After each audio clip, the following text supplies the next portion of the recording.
The In the Turn interview is sponsored this week by Best Cleaning Services. Keith Rocco, local track guy. He's been around a while, going to join us. Keith, welcome to the show. How are you tonight? Thanks for having me. Better late than never, I guess. I missed the call-in time by a few minutes. Nah, it's all right. We make it work. We make it work for sure. So, yeah.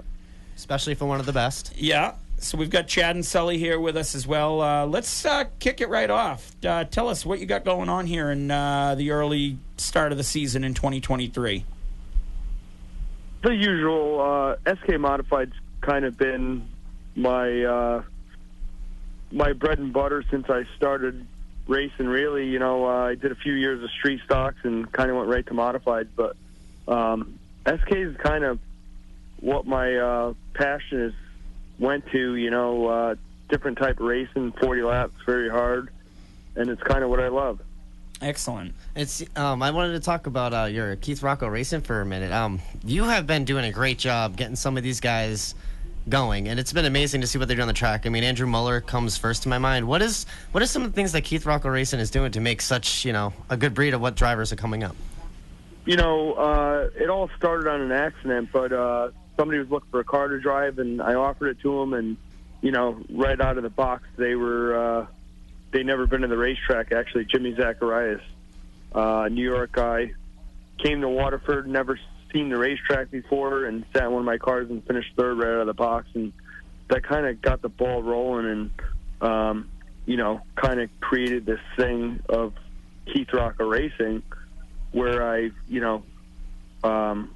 do a partnership with drivers and lease cars and work with other drivers and maintain cars, and it's really taken off in the last few years.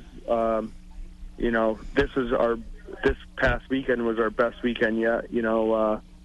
We put Michael Jarvis in victory lane with one of the SK modifieds, and we put Glenn Reen in victory lane in an open modified, which is huge for us to not only win one, but to win both divisions in the same night was, pretty successful. Talk to us about the balance of not only being a team owner, but also being the driver on occasion as well. It's very hard, over the years, before all this came about, my stuff was priority, and, we used to win 20, 30 races a year between Stafford, Waterford, and Thompson, and then I started doing this program, and it's kind of put my stuff on a back burner to the point where, the past few years I'd be working on my Stafford car for Fridays on Friday morning before I put it in the trailer. And it's kind of took a toll on my racing program. And then this year I had the opportunity to team up with Dan Avery and Michael Sullivan and let them kind of take charge of the car and worry about my stuff, and I'm able to focus more on the rental stuff. And in 2 races, it's already shown better success for both myself and for my house cars.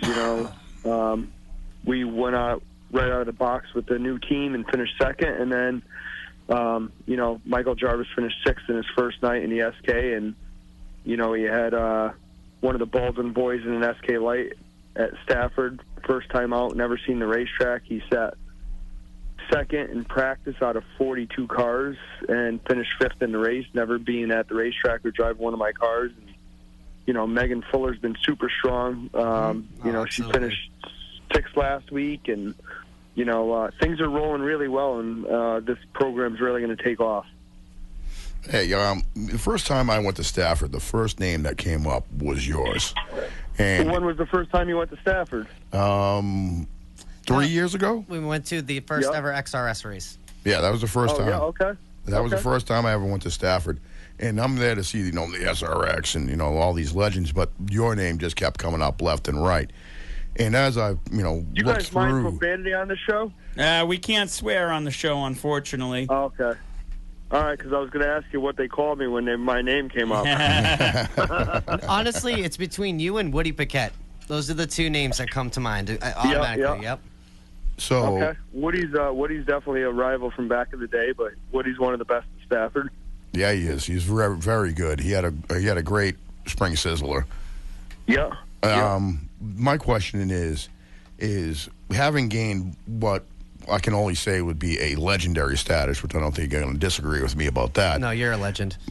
Did that change your driving style at all? I mean, is it just, green, give me the checker, or did that thing about Keith Rocco change the way you drive at all? No, nothing's changed. The only thing that has changed is back when I started racing, I didn't really give a shit what happened or where I finished or how I finished. The things that have changed over the future is now I have a lot more on my plate to worry about because, when I first started, I had a job. I drove for other guys, and I didn't care what happened. If it got wrecked, it got wrecked. I didn't care. But now my priority is my business, so it definitely takes the toll on things. But I'll tell you what, you put me out in a field and show me the front of the field with 5 laps to go, them boys better hang on. All right, so my question for you is, what is it about modifieds and what is it about Stafford that's just so special, especially up here in the Northeast? What makes you want to come back all the time? Like, it's just, I love that track and I appreciate it, and I appreciate when I see guys like you and Woody and all them run up there. So what is it about that place that's so special? I mean, did you guys go to the Spring Sizzler? Oh, yeah, absolutely. We go every year now. Did you see the racetrack? I mean, unbelievable. You guys, out of all the racetracks you probably went to, other than like Daytona or Talladega or New Hampshire, I mean, that place will rank with any of them. This year they did the safer walls. They got the TV in the infield. I mean, they got the new bar they just put in, which they do. Who doesn't love to drink and watch them racing? I mean, they have the nicest facility of anywhere in the country. I mean, they got TVs in the bathroom, so I was just about to say that. If they could dream it, they have it, and that's why that is the premier racetrack of the country for short track racing, if you ask me. Oh, and just real quick, you were talking about Jack Baldwin. He's the first person got an autograph. He signed an autograph for, so I'm very proud of that. Yeah, yeah, that kid's a wheel. Him and his clearly runs in the blood, but Stafford is the best as far as I'm concerned. And if you go on their website and you look at some of the winners there, I mean, it explains it all. How'd you catch the racing bug, Keith? You got a good story from back in the day? My father, Ronnie Rocco, was a legend at Plainville Stadium, and he did a lot with the little when it came to modified racing after Plainville closed at Stafford, Thompson, and Waterford. And at that time I was 3, 4 years old, 5 years old, and kind of when he got done racing I was 7 or 8 years old maybe, and one thing led to another, and obviously it's in the genes and it's in the blood, so that's kind of what I wanted to do. But my parents weren't the parents that had money and bought me things. They bought one go-kart for me and my brother to race when we were 13 years old, and one thing led to another, and I got a job and I worked, and I was able to build a street stock on my own and kind of learn the respect for the sport and start off on my own. Cool. Hey, talk to us. Tell us about some of the names, not only on your car this year, but some of your drivers' cars this year. Some of the sponsors that make it happen. Oh man, there's a lot.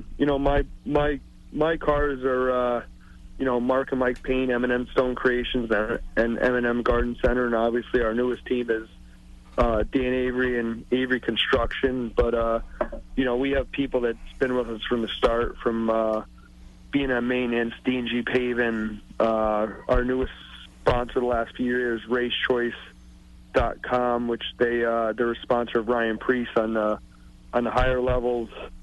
Go Fast Solutions is another one. Obviously Pettit Racing Engines, which I've worked there since I was a 16-year-old kid. The list just goes on and on. Ceravolo's Auto, which is now a family sponsor that I married into, which is some of my best help. There's just it's very hard to list them all. They all know who they are, but without them it ain't possible. All right, so I got a lot of comments and a lot of questions, and you can probably answer this better than anybody else. What is the true difference between an SK modified and an open modified, other than the horsepower? What is the true difference? There's really not any difference. The open modifieds run quick change rear ends. The SKs run straight rear, which at the end of the day don't mean anything. The biggest difference is the horsepower and the tire compound.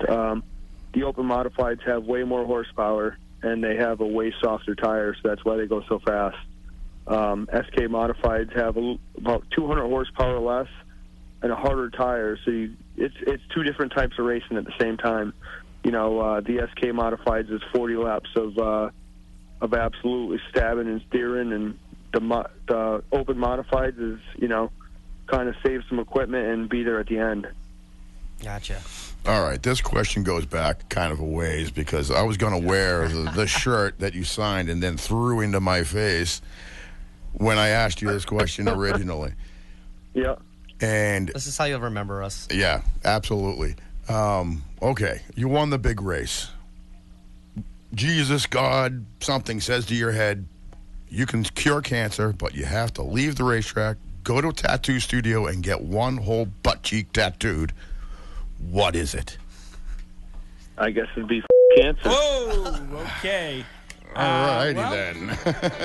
With that, Keith Rocco, our guest tonight, we appreciate you joining us on the show.